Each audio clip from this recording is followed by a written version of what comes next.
Pardon the interruption, but I'm Mike Wilbon. It's National Haiku Day, Tony. You got one for us? I'm Tony Kornheiser. April rains feel sad. We wait forever for joy, like watching the Bulls. You know, correct me if I'm wrong, but I think the Bulls have won, let's see, 6 championships since your Knicks. Just tell me if I'm close on that. Yes. No, I think you're probably right. How have they done lately? I think that's what we're talking about. Lately. Welcome to PTI, boys and girls. In today's episode, the Lakers advance, Zion goes out, and Bill Belichick was reportedly blindsided by the Falcons. But we begin today with the Golden State Warriors getting waxed last night. 24 points in Sacramento. The Warriors are now out of the playoffs basically before they begin. Steph Curry took only 16 shots. Klay Thompson took 10, missed them all. Steve Kerr says he wants free agent Thompson to come back. Wilbon, where do the Warriors go from here? Down, Tony, just like all the other great championship teams that have had runs. Going back to the great Celtics, now they had more championships, and the Magic and Kareem Lakers, mostly Magic Lakers, and then Jordan's Bulls, and then the Popovich Spurs, you know, of Duncan and Robinson and Parker and Ginobili. It ends. It's going to end, no matter how great you are, and it seems to have ended for Golden State. Tony, I watched with a little bit of sadness last night because I love going up there. The whole run, these 9 years, I've been able to sit front row and watch them, and it's been like an honor. I don't want to get too corny, but these great players only come along so often, and you don't always get to have them. So they got Steph Curry, and they're still going to have him because Steph Curry's not going anywhere. He's not going to demand his way out. He's not Kyrie Irving. He's not doing that. But you also don't make moves in a vacuum. So even if the Warriors were to make a bunch of great moves, Mike Dunleavy now and his staff having replaced Bob Myers, even if they make the right moves, Oklahoma City's not going away. Minnesota's not going away. Denver is the champs, the reigning champs. They're not going away. The West is loaded. Yeah. The Warriors finished. They finished what 9 games, 8 games over 500, and they were 10th. So, Tony, it seems to be over. And I don't even know if I would try with those same guys. God knows if I'm them. And Steph Curry gave voice to this, and so did Draymond Green, and so did Steve Kerr. We want to do this together. They should. I applaud them. You can't tell the history of the NBA without talking a lot about the Warriors and how they did it and how they changed basketball. But, Tony, it's over. Yeah, so I'm going to impart a small bit of wisdom that I learned over 40 years as a sports writer. And that is that coaches always hang on to a player 1 year too long, and general managers always want to get rid of a player 1 year too soon. Yeah. They're not going to make the finals again if their key players are Steph Curry, Klay Thompson, and Draymond Green. I believe it's your friend Shaq who said Father Time is undefeated. At this time next year, Steph Curry will be 37, Draymond Green and Klay Thompson will be 35. I believe that it's over. I'm hopeful that they do re-sign Klay Thompson. Of course they should do that. But this one is done. Let's just look, gets micro on this game last night. All right? And this is an elimination game, a pressure-packed game. Klay Thompson goes 0 for 10. Only the 5th time in his career, 793 games, that he didn't have any points at all.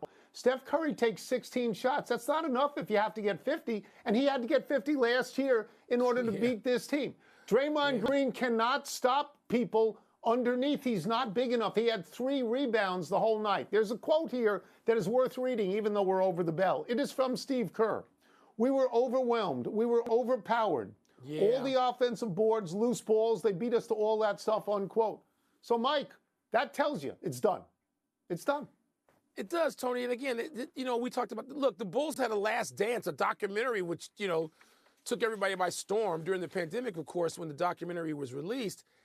It ends for all the greatest, and the Warriors are among the greatest the league has ever seen. That's right. And I applaud all those guys. I particularly love Klay Thompson and think he, along with Scottie Pippen, are 2 of the most underrated players in the history of the game as much as they're praised. And so what do? You almost start over. You start around Steph Curry and you see what you can do. Meanwhile, In last night's early game, the Lakers advanced to the main draw. They did, but it wasn't easy. A dominant Zion Williamson of the Pelicans had just tied the game at 95 with 3 and change to go. When he left, he landed awkwardly, left with a left hamstring injury that's going to keep him out indefinitely. The Lakers then pulled away. Tone, you think the Lakers would have won this game if Zion was still out there, if he hadn't gotten injured?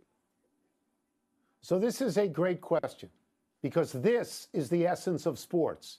If everybody's healthy, who's going to win? Right. I don't know. That's why you actually try to watch the games, is who's going to win. But what this speaks to is that's the key moment in the game.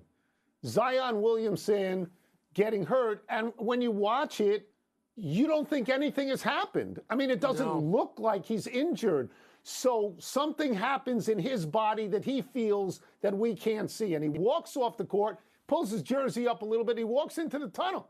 And I keep thinking, well, he's going to come back, because I have no idea what this thing is. And he's having a great game. He's having the kind of game that you thought he would have in the pros, and it's only his first playoff game in the NBA. He's got 40 points, a season high. He's got 11 rebounds, right? And this is the kind of game where you say that's why he's the overall #1 pick. Because, Mike, to be fair, people have used the word disappointing more often than they've used spectacular in his NBA career to this point. He's having a spectacular game, and then he's gone. He's gone. Tony, he was so great. He was going at LeBron and Anthony Davis, right at him, and he put 40 on them.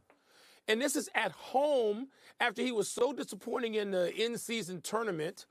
He wasn't disappointing last night. He came out there as if to say, okay, let me show you why there was I was a sensation in the 1 year at Duke and why people wanted to pick me overall #1, and he did it.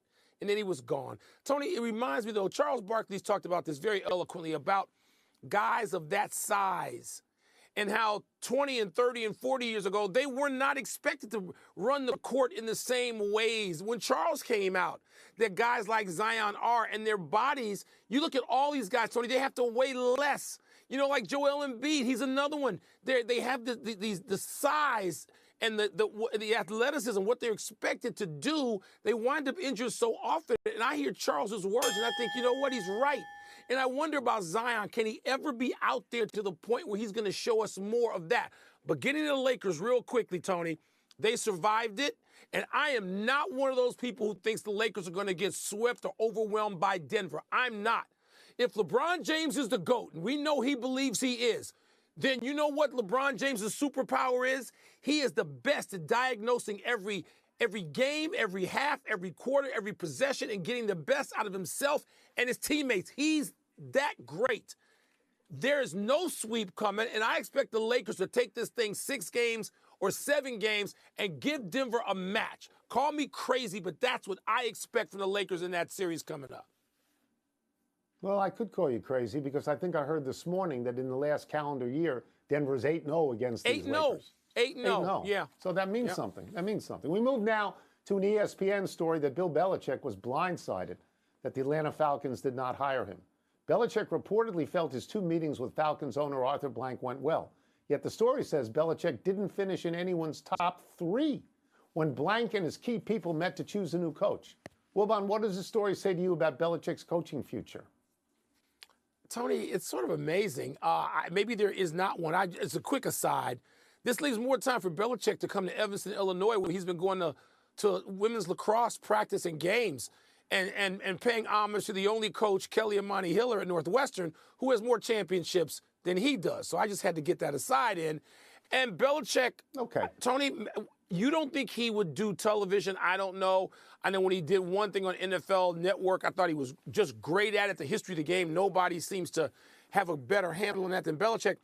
But, Tony, if people don't seem to want him, and Atlanta wasn't the only one, they just are the subject of this particular reporting, maybe that says something. Belichick's record is like 20 games under 500 in the NFL, Cleveland and New England, without Tom Brady. 20 under 500. So maybe people are saying, is he going to be worth it if we don't have Tom Brady? And here's who has Tom Brady. Nobody. Fox Sports will have him. So I look at this and think, okay, people aren't willing to go out there. He's tough. He's demanding. He's going to want to change every single thing in the organization, and to what end? So I said this a few times on the show that if I had owned the Cowboys or if I had owned the Eagles or I had owned the Bills after the most recent playoff loss, I would have gotten rid of the coach and I would have hired Belichick. But nobody did that. Here are the new coaches that have been hired in the interim: Raheem Morris, Jim Harbaugh, Gerard Mayo, Dan Quinn, Antonio Pierce, Mike McDonald, Dave Canales, and Brian Callahan. I don't know a couple of them. Total Super Bowl wins in their career as head coaches is 0, and Belichick has 6. I'm sitting here incredulous that he has no job, that he's unemployed. And I don't even like him, as you know, but I cannot believe he has no job. The Atlanta Falcons, who stunk last year, didn't hire this guy. Their owner, Arthur Blank, danced in the sideline during the Super Bowl, except then Bill Belichick's team came back and beat him with the greatest comeback of all time, and he didn't hire him. And as you pointed out, nobody has hired him. There are some people, apparently, who will go not for attribution, and they will say it's Bill Belichick's age. He's 72 years old. This apparently makes him far too old. I am older than he is. And I would point this out, that Dusty Baker won a World Series when he was 73 a couple of years ago. Andy Reid just won 2 Super Bowls at 66. Bruce Bochy won a World Series. He's 69 years old. Yeah. Greg Popovich, I think, is 75. Gino Auriemma is 70. So I don't know that 72 is disqualifying. I'm amazed. I'm amazed that people think they hired better coaches than Bill Belichick. But listen, but if Robert Kraft is telling people things that they feel are damaging, if that's the case, Robert Kraft is not some small figure in the world of sport and specifically the NFL. So, I mean. No, and maybe that's true. Maybe he sunk him, but he couldn't sink him with everybody. Nobody seems to want the guy. Let's take a break. Coming up, should we expect more from Jimmy Butler or Joel Embiid in their play-in game tonight? And do the Hawks or Bulls have more at stake tonight? Tossed up his head. Did you know Belichick was in Evanston going to women's lacrosse? Did you know that in Northwestern? Did you know that? I just heard that. I heard that about a minute and a half ago. Okay, I heard it somewhere. I guess it was in my earpiece. Eddie?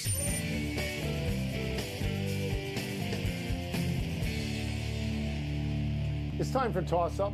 2 men enter, 1 man leaves, finishes the show, celebrates with a few shirtless bathroom mirror selfies. That's so funny. Then digs into leftovers. What's first? Toss up. Which star player do you expect more from in tonight's play-in game? Jimmy Butler or Joel Embiid? I may surprise you with this, Mike. I'm going to say Joel Embiid. Joel Embiid has been very, very good since he came back from injury. Jimmy Butler's been in and out most of the year. Embiid is the MVP. He's a different player now than he was in the past. He's not burdened by teammates like Ben Simmons and James Harden. It's his team. He understands that he hasn't ever won a championship. He has to do that. I'm not saying they're championship caliber, but I am saying that they are championship contenders when Joel Embiid is at his best. This is a home game for him. He's rested. He sat out the last game. I think he's ready. I think they win. Wow. You still have the ability to stun me on this quality program. Yeah. Tony, I don't know where to go on this. So just as a point of interest, Jimmy Butler averages, I think it's 21.7 points a game over the last 4 years. Regular season. You know what he averages in the playoffs? 27. 28. That's a huge It's a huge jump. He's better. Jimmy Butler's great in the playoffs. We've seen him do this in a bubble, out of the bubble, at home, on the road. Jimmy Butler's one of the great playoff players in modern time. He just is. And yet, I think because Embiid is rested, you know, Jimmy Butler has been, if not my single favorite player, one of my favorite players over the last 10 years in the NBA. But, Tony, for all the reasons you said, I think tonight it's Embiid.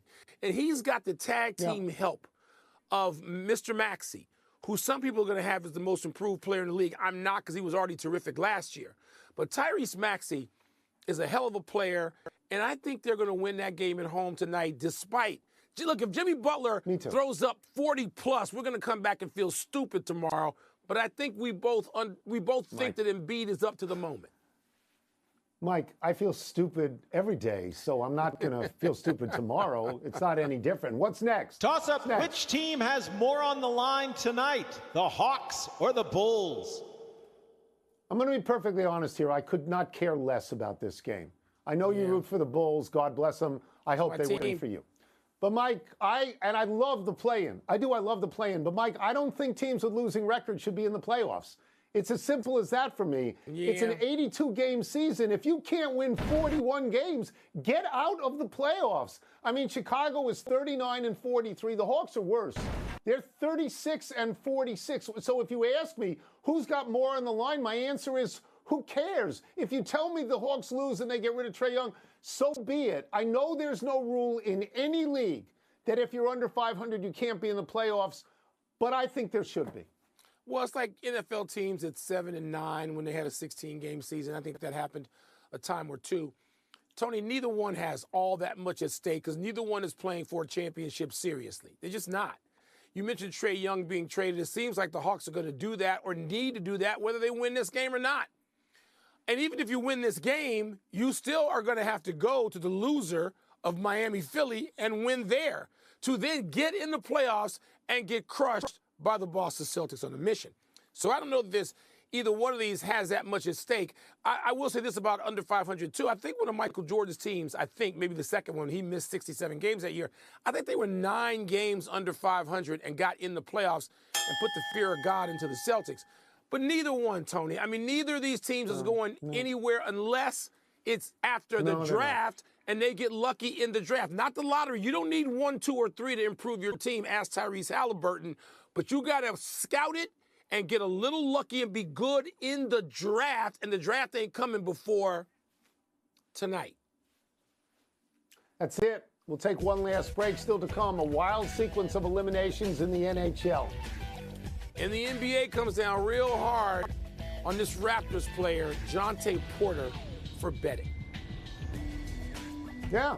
Well, he was influencing games. He was influencing bets on himself. You got it. Come on. You got to get out. Can't have that. I got a different take. I got a different take on this. The bosses won't like it. Oh, because...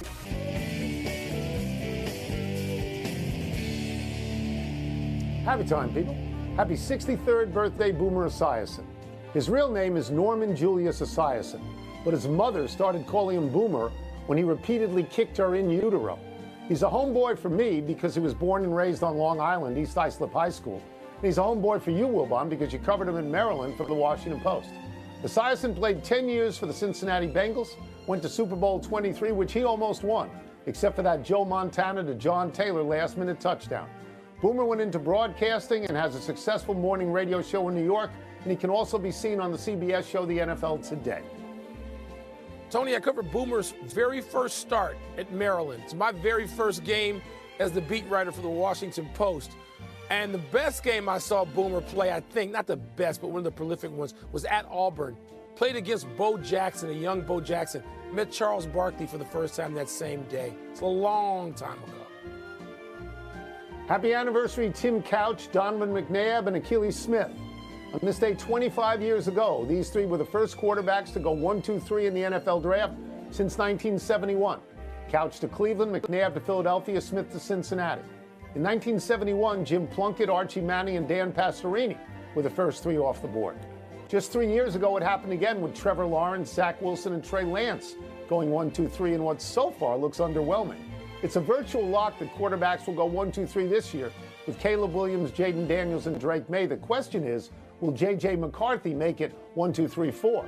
Right now, Mel Kiper has the Vikings trading up to get McCarthy at 5. I got to tell you, Tony, J.J. McCarthy, I watched. He's a fine college quarterback. I don't get this, and maybe I'll be wrong. It just means that the college football season isn't worth much.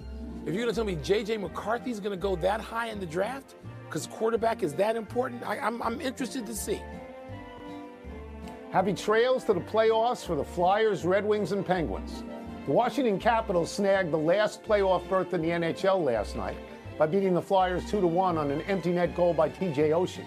Flyers coach John Tortorella pulled his goalie in an attempt to win the game in regulation, as the Flyers needed to do to make the playoffs. What Tortorella didn't know when he pulled his goalie was that the Red Wings had scored with 3.3 seconds left to send their game with Montreal into overtime, thus eliminating the Flyers. The Red Wings later won that game, but the Capitals' win eliminated both Detroit and Pittsburgh. The Capitals will now face the Rangers, and the Capitals' minus 37 goal differential is the worst of any playoff team since 1991. It'll come as no surprise to you. Capitals fans are probably happier about the Penguins being eliminated than they are about the Capitals actually making the playoffs. Let's go to the big finish if we could. The NBA banned Raptors center Jonte Porter from the league. Banned him for betting. Your thoughts? My thoughts are this guy is way down the pyramid in this issue, which is going to keep popping up. Duke captain Jeremy Roach put his name in the draft and the portal. Is that significant? Sure, because he's, the captain, but they've got a great class coming in, so not that significant. USA basketball head Grant Hill says he's confident in the U.S. Olympic roster. Are you?